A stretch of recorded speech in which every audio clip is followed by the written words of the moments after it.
Hi, I'm Randy Reid, editor of the Edison Report, and we're here at LEDucation 2025. This is our C-Suite series, and I'm joined by JR Krauza from Coronet LED. Randy, how you doing? First of all, you had a hell of a party last night. That's what I hear. So you weren't there? No, my wife's birthday. I had to go home and do that. Okay. Well, in past years though, it's been a hell of a party.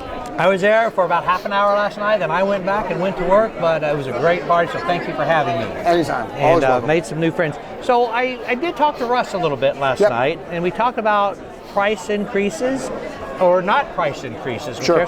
What's going on? So the market's strange right now, right? We wake up every morning, we check social media, and we figure out, are we going to tariff today, or are we not going to tariff today? So that's been the challenge, right? In general, for Coronet, we're lucky. We're a US-based manufacturer. We got our 400 union guys here building it. Our supply chain is mostly in the United States. That's why all our fixtures are bottle rated. So our supply chain isn't that affected. That being said, everybody's affected, right? Right. We all get stuff. Some of your components. Some of our components are affected, but so are everybody else's components. So it's been interesting. What we've done at Coronet is we've strategically bought ahead, because we don't know what the market's going to bring. We have the space.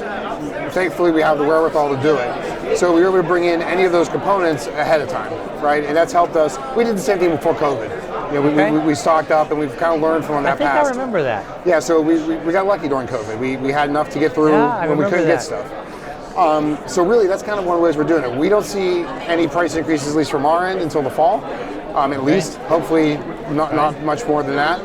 But it's really trying to make sure we can get the supply chain to the best possible, place. Think about this. So you have been respectfully at a disadvantage, union, labor in America, with people that are bringing things in from China. Correct. So in a way, now you're going to hopefully reap some rewards for investing in America.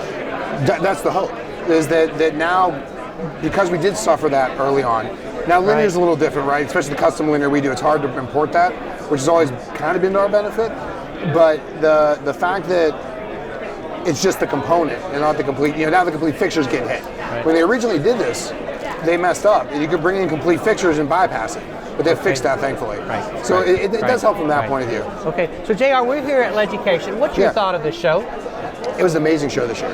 I couldn't believe yesterday, 4 deep at the booth, you couldn't walk around. I think it's great. I love this show. I think that this is the show. It's small, it's personal. You can actually spend time with people. And for me, it's seeing 25 years worth of friends. Right?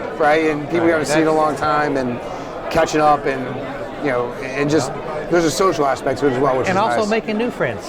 Exactly. So I do agree with that. Thanks for having me on the first time. Well, tell our audience about some of the products you've been displaying here.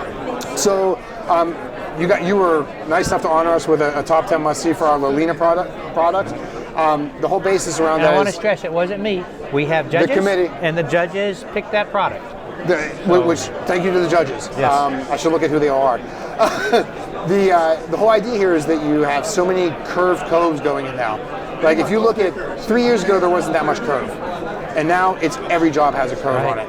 Right. And so because we can. We figured out how to do the technology, and the GCs got comfortable with it too. But what's nice about the Lalina is it ships straight and it gets curved on site to fit. Right. And we have 2 versions. We have a wall wash version, we have an uplight cove version. And what's nice about that is field dimensions are the problem. That's why GCs don't like it. Like if that cove's a little different, if it doesn't quite match the curve, what are you going to do on site? So this is the GC builds out, we put our product in, he muds it in, and it looks perfect every time. So it allows you to, no matter what the curve looks like on site, we can match it. Okay, I like Much that. more flexible product. Okay, can you tell our audience anything you're working on? I will say that the one thing we just launched, but people would never think of us for, is our downlight line. We did a 3-inch downlight line, kind of moving into that space. Okay. I've been in the industry a long time and done a lot of downlights, so it was fun to start with a blank page. So many times you have to start with a module or an old housing or an old MR16 you're thing. stuck with something. We had nothing. So it was fun to start with a blank page and come out with something new there. Last question. Sure. How important is a lighting designer to your business? I think it's the most critical thing. As you know, I spent 13 years as a lighting designer. And I think that the way they see and think about light adds so much value to a project. My phrase is, you only see reflected light. It's not just you don't see the wall covering, you see the light reflected off the wall covering. Right. And making sure that light that hits it is going to make it look good, that's what a lighting designer can do for the project. Okay. And they're the most valuable. I agree. JR, it's a pleasure. Thank you. Thanks so much, Randy.